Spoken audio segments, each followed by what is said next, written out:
오늘 강연에서는 우리 사회에서 사람들의 옷차림의 유행이 어떻게 일어나는지, 그리고 우리 사회에서 대박이 난 영화는 어떤 패턴을 보여주는지, 그리고 많은 사람들이 고통을 겪고 있는 코로나19와 같은 질병이 우리 사회에서 어떻게 확산되는지, 이런 다양한 현상들을 통계 물리학이라는 관점에서 이해하는 그런 말씀을 드리려고 합니다.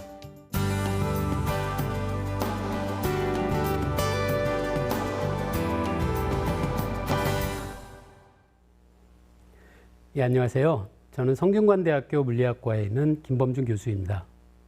여러분, 제 목소리는 다들 잘 들리시나요? 다들 모든 분들이 잘 듣고 계신 것 같습니다. 제가 오늘 여러분께 소개해 드리려고 준비한 내용의 제목이 유행과 감염의 통계물리학이라는 제목을 잡아봤습니다. 제가 젊었을 때 생각을 하면 그때는 남성분들이 입는 양복의 상의가 지금처럼 그렇게 어깨가 좁질 않았어요. 다들 어깨가 굉장히 강조된 그런 양복을 입었던 기억이 납니다. 근데 우리 사회에 어느 순간부터 어깨가 좁은 양복이 유행을 하기 시작하다가 최근에는 저도 요즘 양복을 입다 보면 제가 젊었을 때보다 훨씬 더 어깨가 좁아진 그런 양복을 모두가 입는 것을 알게 됐어요. 그럼 처음에 이런 옷차림의 유행이 어떻게 시작되는지를 한번 생각해 볼게요. 우리 사회에서 처음에 누군가는 어깨가 좁은 양복을 시도하는 소수의 사람들이 등장하게 됩니다. 그리고 이분들이 뭔가 과거에 없었던 새로운 옷차림을 시도하니까 많은 사람들이 이거 멋있어 보이는데 하면서 따라하게 되는 거죠. 그러다 보면 점점 더 많은 사람들이 옷차림의 유행을 따라가게 되고, 그럼 사회에 살고 있는 대부분의 사람들이 이제 새로운 유행에 모두 다 맞춰서 이제는 어깨가 좁아진 양복을 모두 다 입게 되는 거죠. 지금 제 설명을 들으셨다면 우리 사회에서 사람들을 통해서 감염병이 전염되는 것도 거의 비슷한 메커니즘으로 우리가 설명할 수 있다는 걸 여러분도 쉽게 이해할 수 있습니다. 먼저 사회에 아주 극소수의 사람이 새로운 병원균에 감염돼서 그 사람들이 우리 사회에 유입이 됩니다. 우리 사회의 과거에 중동에서 유입된 메르스 때문에 많은 분들이 고통을 겪은 일이 있습니다. 그때 처음 생각해 보시면 처음에 메르스의 전염병을 감염돼서 우리 사회에 들어오신 분들은 소수입니다. 근데 이분들이 우리 사회의 여러 사람들과 접촉하면서 이 병원균을 감염시키게 되는 거죠. 그러다 보면 결국 굉장히 많은 사람들이 우리 사회에 이 새로운 감염병에 감염되게 되고 이게 사회 전체에 퍼지는 그런 과정을 따르게 된다는 걸 알 수 있습니다. 그래서 저와 같은 통계 물리학자들은 우리 사회에서 옷차림이 유행하는 것, 그리고 어떤 영화가 사람들의 입소문에 의해서 퍼져서 어떤 영화가 흥행을 하는 것, 그리고 우리 사회에서 질병이 전염되는 것, 이런 것들을 거의 다 비슷한 방식으로 설명하고자 하는 그런 시도를 하는 것이 바로 통계 물리학자라고 생각하시면 됩니다. 지금 여러분이 보고 계시는 이 그래프는 과거 우리 사회에서 메르스에 걸린 사람이 어떻게 늘어났는지를 그 공개된 데이터를 가지고 제가 그래프로 그려본 그림입니다. 이 그래프에서 여러분이 눈여겨보실 수 있는 건 처음에 이 감염 확산의 초기에는 이 그래프가 아래로 볼록인 형태를 보여줍니다. 그러다가 점점 더 이 확산의 규모가 커지게 되고 최종적으로 이 메르스의 감염의 확산이 멈출 때쯤에는 이제 그래프의 모양이 아래로 볼록에서 시작했다가 나중에는 위로 볼록으로 바뀌면서 이제 누적 환자 수가 더 이상 늘지 않는 상태로 감염 확산이 멈추게 됩니다. 즉, 처음에 환자 숫자는 초기에는 느리게 증가하다가 갑자기 확 급증하는 단계가 있게 되는 거죠. 그래서 아래로 볼록에서 위로 볼록으로 바뀌게 되는 아주 특징적인 위치가 있게 되고요. 그것이 바로 곡률이 변하게 되는 변곡점에 해당합니다. 근데 지금은 여러분이 보고 계신 이 그래프는 당시 우리 사회에서 실제로 그 데이터가 공개된 메르스의 확진자 숫자였습니다. 그런데 비슷한 커브를 또 볼 수 있습니다. 그 비슷한 커브는 바로 우리 사회에서 어떻게 유행이 퍼져나가는지, 예를 들어 앞에서 설명드린 어떻게 남자 양복의 좁은 어깨 양복이 점점 더 늘어나는지, 그걸 설명하는 커브도 방금 보신 이 메르스의 확진자 커브와 거의 비슷한 모습을 보여줍니다. 메르스와 같은 감염병이 우리 사회에서 초기에 전염될 때는 아주 급격하게 환자의 숫자가 늘어납니다. 왜 그런지를 여러분께 소개해 드릴 수 있는데요. 메르스의 경우에는 제가 이 실제 데이터를 분석해 보니까 평균 나흘에 한 명, 4일에 한 명을 추가로 감염시킨 형태로 처음에 확진자가 늘어났습니다. 이게 무슨 뜻이냐면요. 4일이 지나면 한 명의 환자가 2명이 됩니다. 처음 한 명이 한 명을 더 감염시켰기 때문에 확진자가 2명이 되는 거고요. 이렇게 병에 걸린 2명은 이제 감염이 시작된 시점부터 이제 8일이 지나면 이제 4명이 됩니다. 왜냐하면 4일이 지나서 2명이었던 이 감염자가 이후에 4일 동안 각자가 한 명씩을 더 감염시키게 되잖아요. 그래서 모두 환자 숫자를 더하면 8일이 지나면 4명이 됩니다. 마찬가지로 12일이 지나면 8명이 되고요. 4일이 더 지나서 16일째가 되면 이제 16명이 됩니다. 즉, 1명, 2명, 4명, 8명, 16명. 이와 같은 방식으로 메르스의 감염의 초기에는 환자의 숫자가 전염 초기에 기하급수적으로 늘어났다는 것을 우리가 알 수 있습니다. 실제 데이터도 앞에서 제가 소개해드린 그래프를 다시 보시면 감염의 초기에 처음에는 잠잠하듯이 보이지만 시간이 지나면서 급격하게 커브의 모양이 위로 치솟는 것을 여러분이 눈으로 확인할 수 있습니다. 네, 질문이 하나 있는데 이러한 통계를 내려면 단기적으로는 분석이 좀 불가능할 것 같은데 그 시간의 기준이 혹시 있을까요? 그거 상당히 중요한 질문인데요. 이 시간에 대한 것은 사후에는 알 수 있을지언정 현재 진행되고 있는 사건에 대해서 미리 예측하기는 상당히 어렵다는 것이 요번에 코로나19 데이터를 보면서 제가 느끼게 되는 굉장히 중요한 점입니다. 지나고 나서는 우리가 이해할 수 있는 경우가 상당히 많은데요.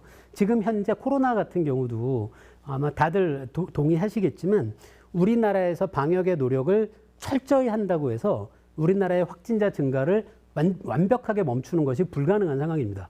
외국에서 확진자들, 감염된 분들이 계속 유입되고요. 그거에 의해서 우리나라에서 얼마든지 일주일이 지나든 한 달이 지나든 우리 사회에서 또 다른 대규모 감염이 또 시작될 수 있는 여지가 있는 거죠.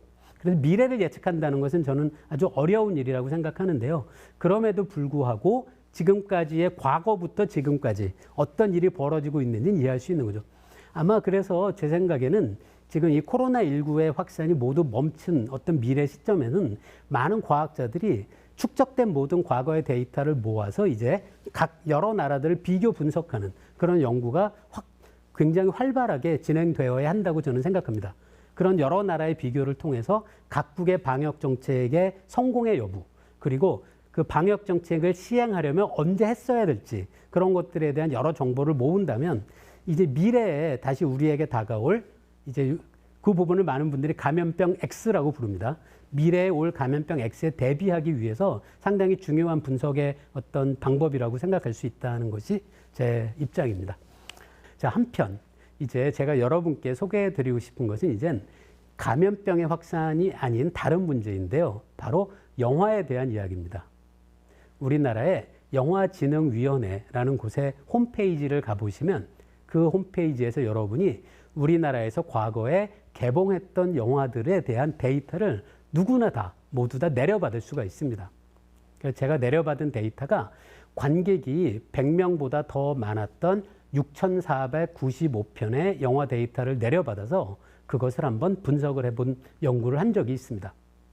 일단 제가 이 모든 데이터를 통계적인 방법으로 살펴보고 알게 된 것은 영화의 흥행이 우리나라에서 아주 극단적인 빈익빈 부익부를 보여준다는 것을 알게 됐습니다. 우리나라에서 흥행 순위 상위의 10%의 영화가 우리나라 전체 영화 시장의 수익의 90%를 차지합니다. 이 데이터를 이용을 해서 제가 진위계수를 한번 계산해 봤습니다. 진위계수는 어떤 양이 얼마나 평등하게 분포되어 있는지를 측정하는 경제학 분야에서 많이 쓰는 어떤 정량적인 지표인데요. 만약에 완벽하게 불평등한 사회다. 그래서 한 사람이 모든 것을 다 갖고 있다라고 가정하면 진위계수의 값이 1이 됩니다. 한편 완벽하게 평등한 사회에선 진위계수의 값이 0이 됩니다. 우리나라 영화 흥행 시장은 진입 개수가 0.95라서 굉장히 큰 값을 갖고요. 앞에서 설명드린 것처럼 우리나라 영화 시장은 극소수의 영화가 수익의 대부분을 차지하는 그런 불평등한 구조를 갖고 있다는 걸 알 수 있습니다.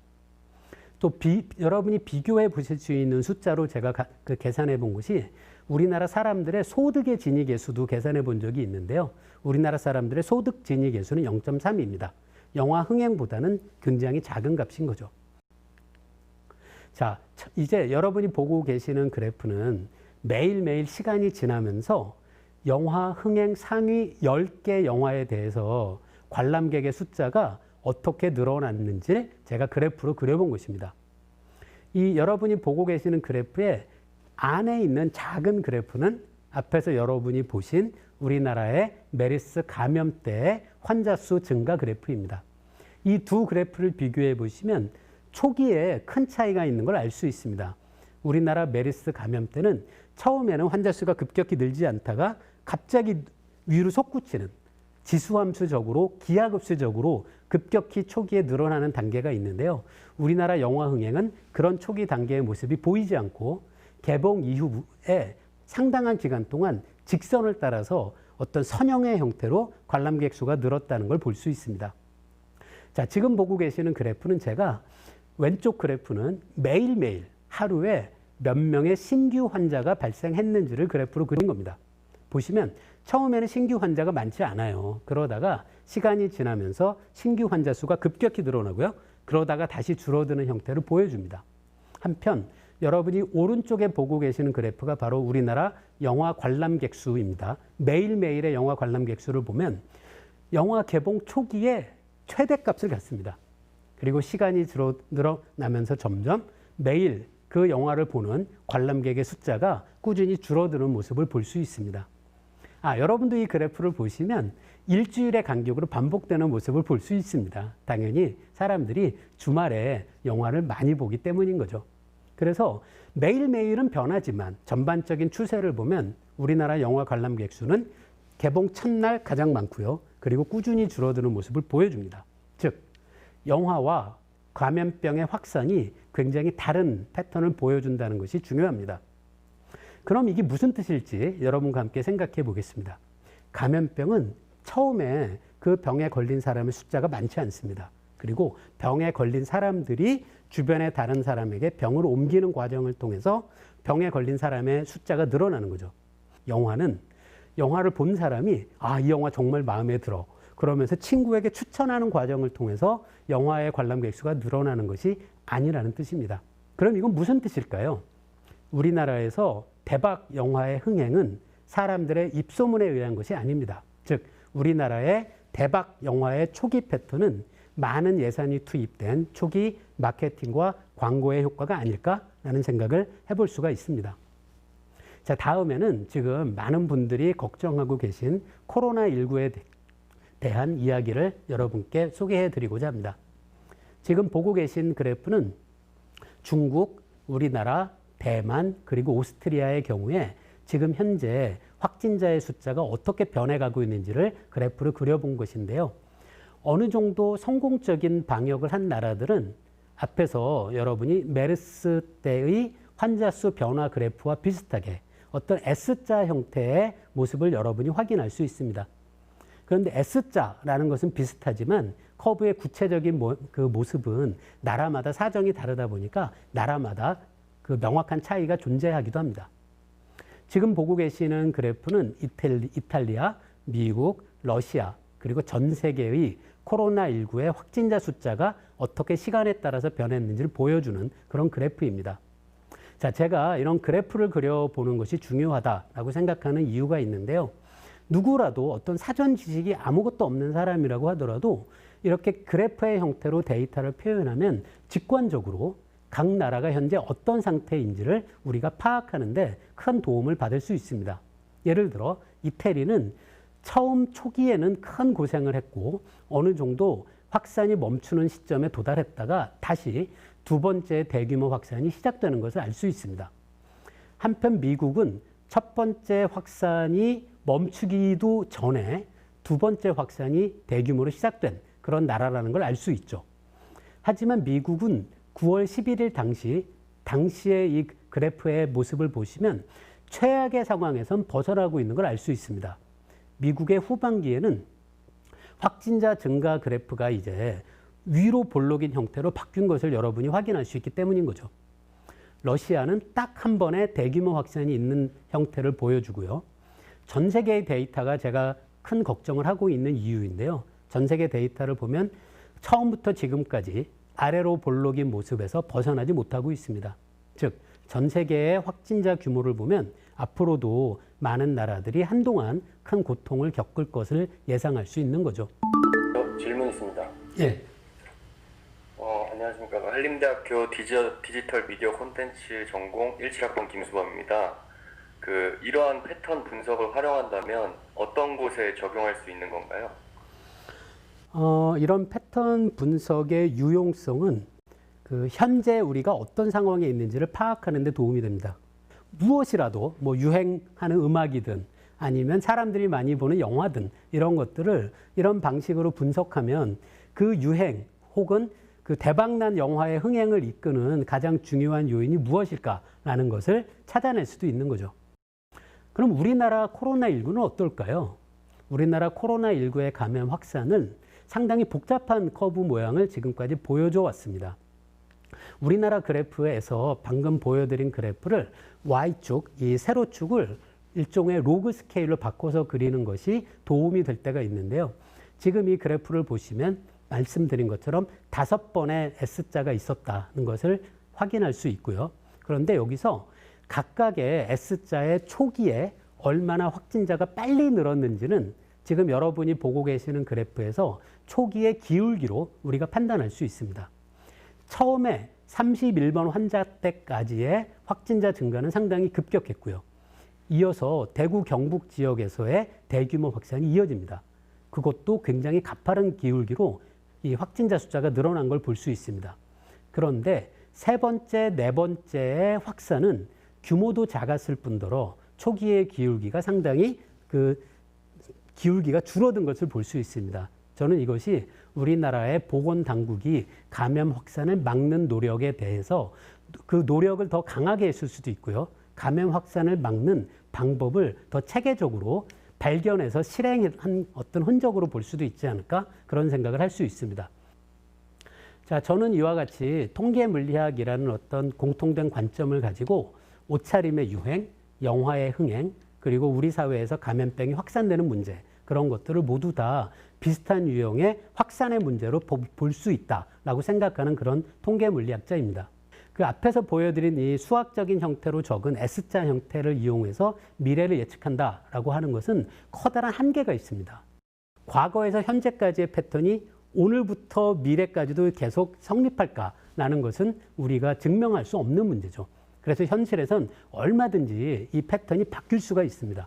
바로 그런 이유로 과거 우리나라 메르스는 딱 하나의 S자로 설명됐지만 현재 우리나라에서 진행되고 있는 코로나19의 경우엔 하나의 S자로는 설명할 수 없는 그런 패턴을 보여주었던 거죠. 그래서 저는 단순한 모형을 이용한 미래를 예측한다는 문제는 심각한 한계가 있다고 생각하는 물리학자이고요. 근데 그럼에도 불구하고 도움이 될 여지는 있습니다. 그 도움이 될 여지는 바로 Nowcast라는 이야기가 있습니다.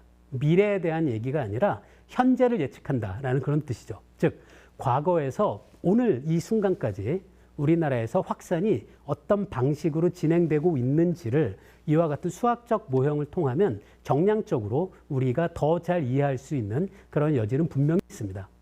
저는 오늘 통계 물리학의 관점에서 옷차림의 유행, 그리고 영화의 유행, 그리고 우리 사회를 많은 사람들에게 고통을 주고 있는 코로나19의 확산, 그런 굉장히 질적으로 다른 문제를 양적으로는 어떤 수학적인 모형을 이용해서 공통된 방법으로 이해할 수 있다라는 설명을 드렸고요. 저는 이런 과학적인 접근 방식을 통해서 우리 사회에서 미래에 보다 더 나은 해결책을 찾거나 미래를 성공적으로 더 잘 대비하거나 그런 문제에서 큰 도움이 될 수 있기를 바랍니다. 제 강연 즐거우셨거나 재밌었으면 이렇게 손 좀 한번 흔들어 주십시오. 예, 감사합니다. 예, 제 오늘 강연은 여기서 마치겠습니다.